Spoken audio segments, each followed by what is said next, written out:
I'm going to call you Mr. Mindjoy. It's not really that though, is it, David? No. Welcome. Thank you for coming to speak to us at the very end of a long day. Yeah. How has the conference been for you? Good eye-opener. I was a bit last minute, so I have to say I was a bit nervous sort of turning up. I've done kind of webinars and workshops around assistive technology. AI is kind of a new thing with the students in the school. So to come and deliver for Mindjoy, I was a bit nervous. But now it's been really good. It's been really friendly. It's a good atmosphere. It's been great to sort of chat with a few people, the keynote speakers, to listen to them as well. I've been following Dan for a couple of years now, so it was nice to go and shake his hands and say thank you. Yeah. Good stuff. So I want to explore some of these topics today and take an inspiration from different books, different speakers, and try and move beyond the traditional types of questions. I'm going to give you some scenarios to work through. Oh dear. You were warned. Thank you. Thanks, Paddy. And the first one I want to start with is regarding integrating AI in diverse curricula. So a school with a unique, locally developed STEM curriculum wants to adopt Mindjoy. How adaptable is the platform to non-standard curricula, and what support does Mindjoy offer during such integrations? Well, I think part of the reason why I was asked to come and speak today, I work at Moonhall School, which is a dyslexic specialist school. So all our students are dyslexic. I'm DT background, so that's where I kind of started. And then obviously did a lot of STEM work, computer science. We went through COVID.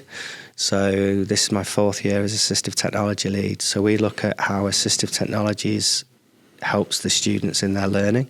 So we look at things like text-to-speech and speech-to-text, which is kind of the original AIs. But Mindjoy itself, it's the fact that we lose, and we do it ourselves, don't we? We set off on ChatGPT, creating some student resources. We end up down a rabbit hole, and an hour later think, have we actually done what we wanted it to do? So we were able to teach our 13 to 16-year-olds ChatGPT, but again, kind of making sure that it's a safe environment, making sure that they're doing what they're meant to do. So the Mindjoy bots mean we can train it on the data that we want it to. So it could be an exam specification. It could be an internal assessment or mark sheet. We can then guide them through what we want them to do. So do we want them to do questioning? Do we want to use the Socratic mode, whereby it engages in a conversation with the student and tries to gain sort of knowledge and understanding out of them, as well as giving them some knowledge and understanding. So we've now got DT bots. We've got Maths bot is the latest one that we developed that's going out next week with the students. We've got an iMedia bot. So STEM's quite a big kind of umbrella, isn't it? So in actual fact, we've got STEM bots currently running at Moonhall for dyslexic students. We've used some of the British Dyslexia Association materials as training data, so it's quite sympathetic to our students. It'll break up the information for them. We can give it a reading age as well, so even though they might be 14 to 16-year-olds, if the teacher knows that they've got an average reading age of 12 in the class, then we can target it specifically for a reading age as well. It's got the speech-to-text, it's got the text-to-speech. What else could we not have? Yeah. I mean, the math side of it now in terms of doing calculations, because that's always a challenge. That's what people have always said. It's a large language model. Yeah. And I know, having looked at it a little bit, the ability to then generate and solve equations. Can we do it into graphs?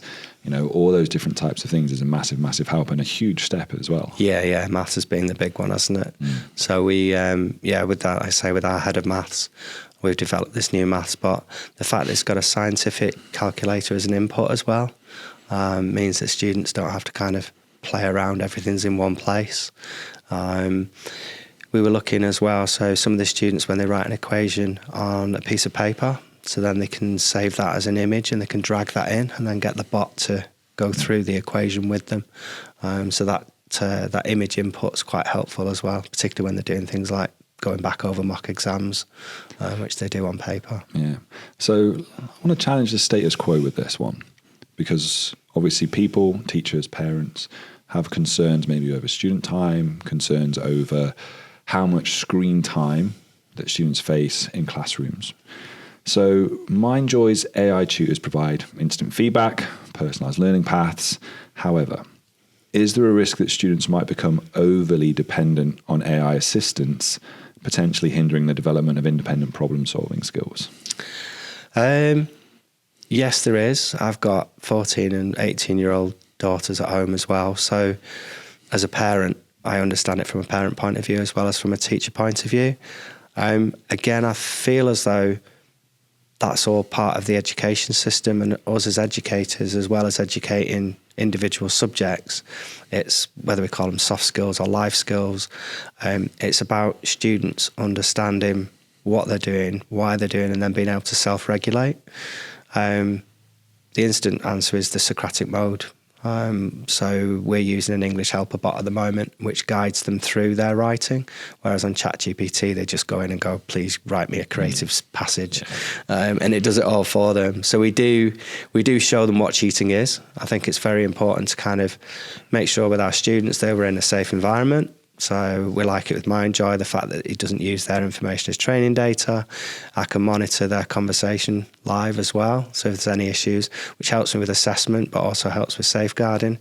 So yeah, and I think it's more about making sure that we as educators make sure that students are aware of the bias that's out there, aware of hallucinations, and aware of, like you say, making that good life balance, you know, spending time in front of screens for education, but making sure that they're getting their steps in and eating healthily. And it's finding that whole balance. And I think as educators, we're just part of the system that hopefully the next generation will learn from us and be better people for it.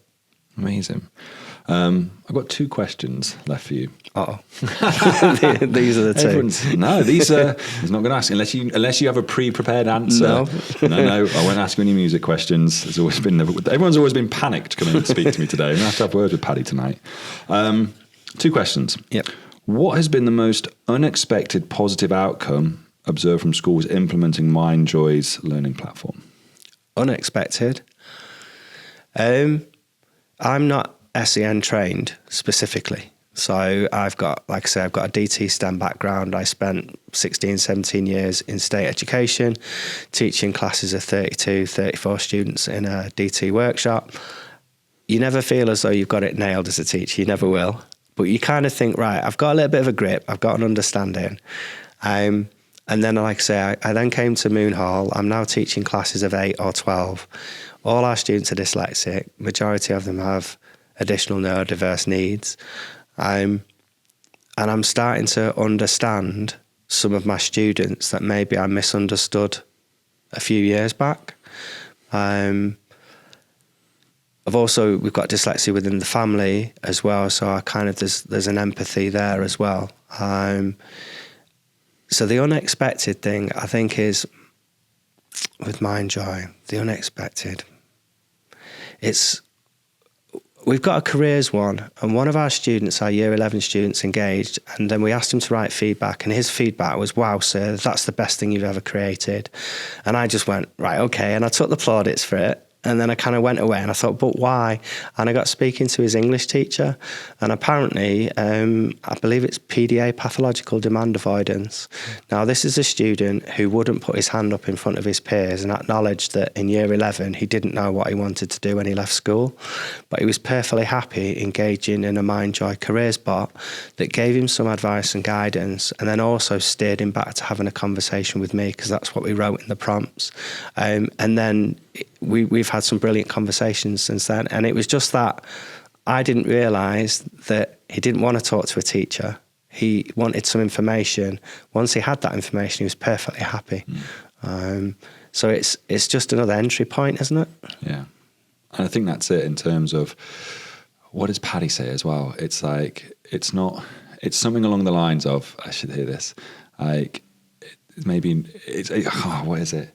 It's something like, useful for, is it like important for some but useful for all? I can't remember exactly what it is. And makes sense. Yeah, it's something like that from a neurodiverse and from an inclusion perspective. And it's like that, like Mindjoy in that respect. And what you're saying is actually it's useful for all. In that sense, it was important for some, which is him and what he needed. But actually what we're also saying is it's still useful for everyone, whether it's a neurodiverse or an inclusive classroom to I'm going to say like like a mixed ability classroom you talked about, or if you work in sets, or you're even at the high achieving and exceptional learner platforms, it's useful for everyone. Yeah. I think in terms of that, and you know, even what you described there before you got to that point was actually, it sounds like you've learned quite a lot from Mindjoy itself, which may be unexpected. Yeah. And the last question, if Mindjoy's platform could host a virtual talent show, what unique talent would its AI showcase? I don't know. I can't change its voice yet, so it can't do impressions. I guess my brain's aiming towards being a comedian, isn't it? Because you can give it the training data. There you go. Yeah, so train it up on your favourite comedians in a particular style, Who's your favourite comedian? There's a few out there. And Peter Kay is obviously the one that kind of stands. He has me in fits. But yeah, I'm a bit of old school as well. So I like Ronnie Barker. I like Peter Cook. I like the Monty Python crew as well. Yeah. So yeah. There we go. Imagine some Monty Python output. They wouldn't get it. It would go over the head, wouldn't it? Yeah, it would. I love that Peter Kay sketch when he's the hobnob. The hobnob is the Royal Marines of biscuits. It's amazing. So thank you so much for coming to talk to us today. You. Thank you as well for sharing everything at the workshops that you've done today. I know you've delivered quite a lot of workshops to teachers, but I'm glad that you've enjoyed it. And so get a deserved rest. Enjoy the rest of Bucharest, Romania. I'm going to dive in for the end of the key spec. I'll go do that now and enjoy. All right, thank you. Thank you. All right.